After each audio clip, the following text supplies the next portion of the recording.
So Snyder sums this up nicely on page 216. Um, by the magic of racial thinking, killing the Jews itself was a German triumph at a moment when any other victory receded beyond the horizon of the possible. The United States, Great Britain, and the Soviet Union were enemies of Germany, and the Jews were the enemy of Germany. And thus went the spurious syllogism, they were under the influence of the Jews. If these were Jewish states, then Jews in Europe were their agents.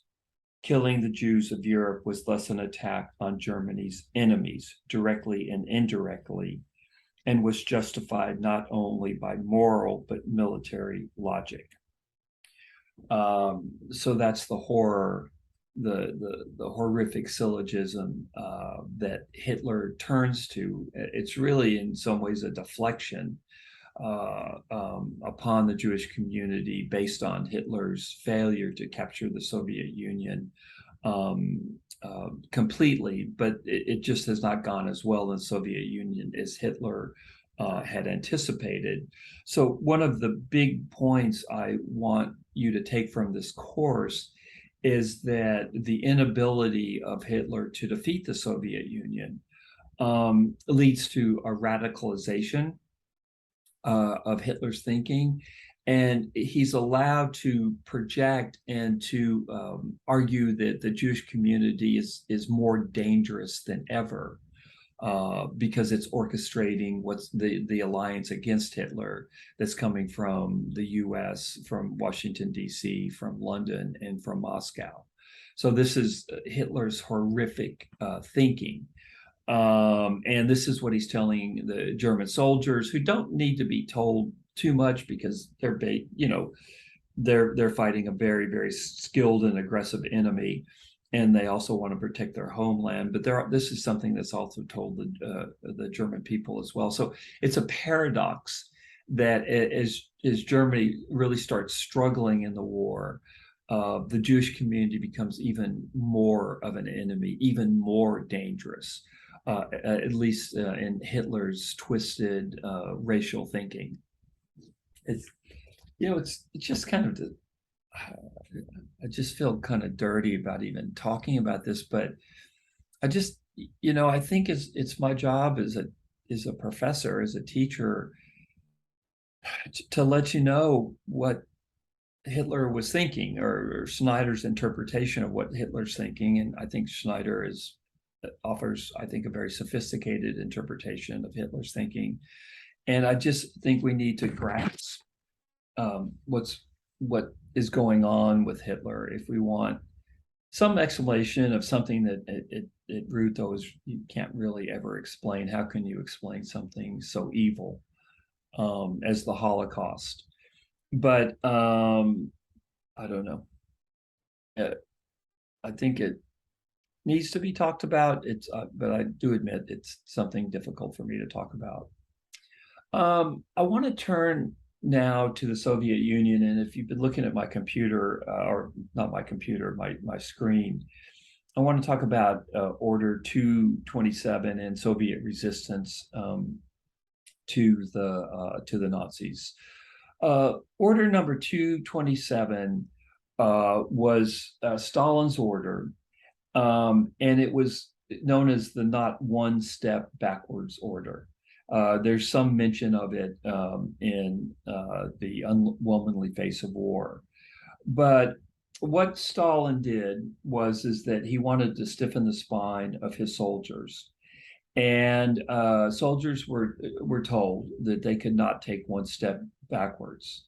Officers who permitted their men to retreat without explicit orders were arrested and treated as traitors.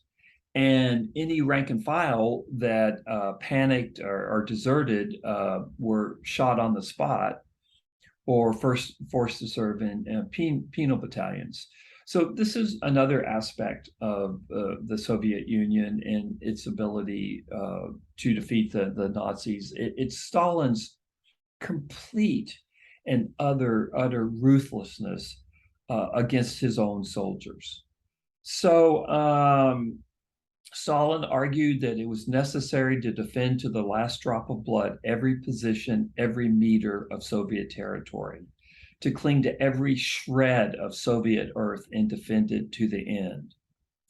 So these penal battalions, PENAL, like penalty, they were so soldiers that got caught up in that because they were seen as cowards or because they've been tried to desert or for other reason hadn't showed enough initiative or courage on the front lines. They were sent to the most dangerous sections of the front, and they were ordered to perform semi-suicidal missions such as frontal assaults on the enemy or walking across minefields. So if you were assigned or sentenced, really is a better word than assigned, to one of these penal battalions, you were given the most dangerous job. You were the ones that were attacking the German front lines first, or you were walking across minefields. If the soldiers escaped enemy, they had to remain in the penal battalions until they atoned for their crimes against the motherland with their own blood.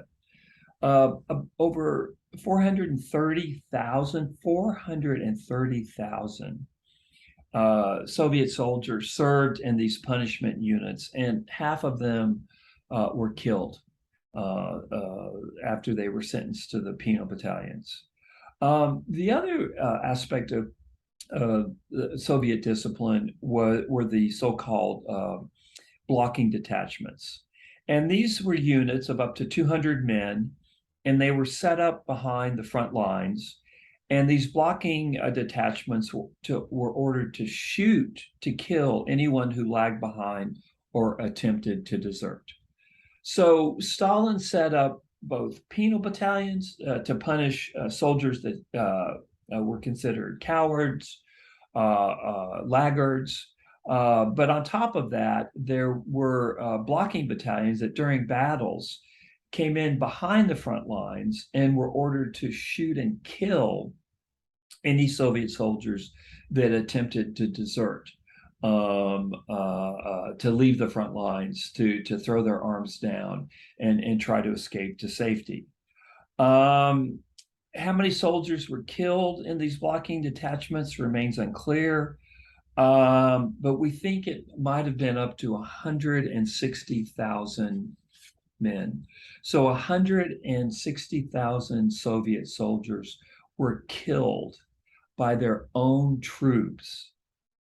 These were soldiers that were seen as deserting or trying to run away from battle, and they were shot by their own troops. 160,000 Soviet soldiers killed by their own troops in these blocking battalions. And that's on top of the penal battalions as well.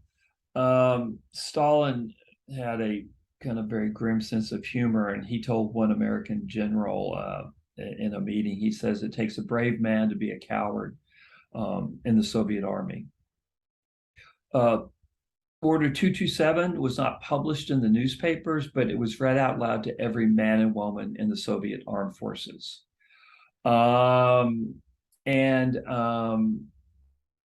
It's hard to say if 227 was necessary. I think one of the interesting things about 227 was that it was largely supported by a majority of Soviet soldiers.